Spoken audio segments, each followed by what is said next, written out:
America के राष्ट्रपति Donald Trump को आखिर भारत की विदेश और ऊर्जा नीति समझ में क्यों नहीं आ रही है, इतनी दिक्कत क्यों हो रही है। कभी कहते हैं भारत झुक गया, कभी कहते हैं मोदी मान गए, और अब दावा कर रहे हैं कि भारत रूस से तेल खरीदना बंद कर देगा।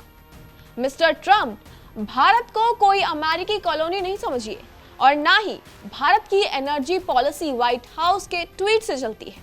ट्रंप कहते नहीं थक रहे हैं कि भारत ने उनके लिए रूस से तेल खरीदना बंद कर दिया है, और अब रूस ने ट्रंप के इन्हीं बेबुनियाद दावों को सीधे सीधे खारिज कर दिया है। क्रेमलिन का साफ संदेश है कि हमें दिल्ली से ऐसा कोई मैसेज नहीं मिला है। नमस्कार, स्वागत है आपका जी न्यूज़ के डिजिटल प्लेटफॉर्म पर और मैं हूं आपके साथ कनिष्का मिश्रा। रूस के राष्ट्रपति कार्यालय के प्रवक्ता दिमित्री पेस्कोव ने दो टूक कह दिया है कि भारत कभी भी रूस का अकेला ग्राहक नहीं रहा और ना ही रूस कभी भी भारत का अकेला सप्लायर रहा है। भारत हमेशा से अलग अलग देशों से तेल खरीदता आया है और इसमें कुछ भी नया नहीं है।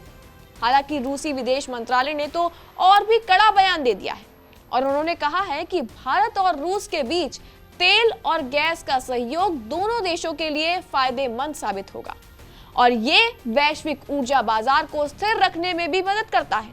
यानी ट्रंप जो कह रहे हैं उसका जमीनी हकीकत से कोई लेना देना नहीं है। अब सवाल ये उठता है कि अगर भारत सचमुच में रूस से तेल बंद कर दे तो क्या वेनेजुला उसकी भरपाई कर पाएगा? और इसका जवाब है नहीं। एनर्जी इंटेलिजेंस की रिपोर्ट साफ साफ कहती है कि वेनेजुला केवल आशंकित मदद कर सकता है। भारत में सिर्फ रिलायंस की जामनगर रिफाइनरी वेनेजुला के भारी और जटिल कच्चे तेल को लगातार रिफाइन कर सकती है।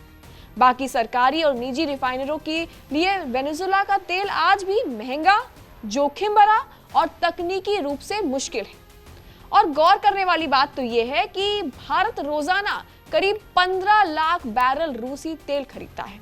इतनी बड़ी मात्रा को ना अमेरिका रातों रात दे सकता है और ना ही वेनेजुला। हालांकि अब बात करते हैं असली मुद्दे की कि भारत चुप क्यों है। तो जवाब है क्योंकि भारत शोर मचाकर नहीं, रणनीति बनाकर फैसला करता है।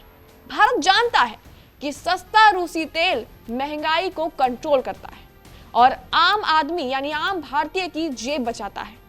भारत की विदेश नीति ना वॉशिंगटन के दबाव से चलती है, ना मॉस्को की धमकी से। और ट्रंप को यह समझ लेना चाहिए कि भारत अब अपने राष्ट्रीय हितों पर सौदेबाजी नहीं करता है।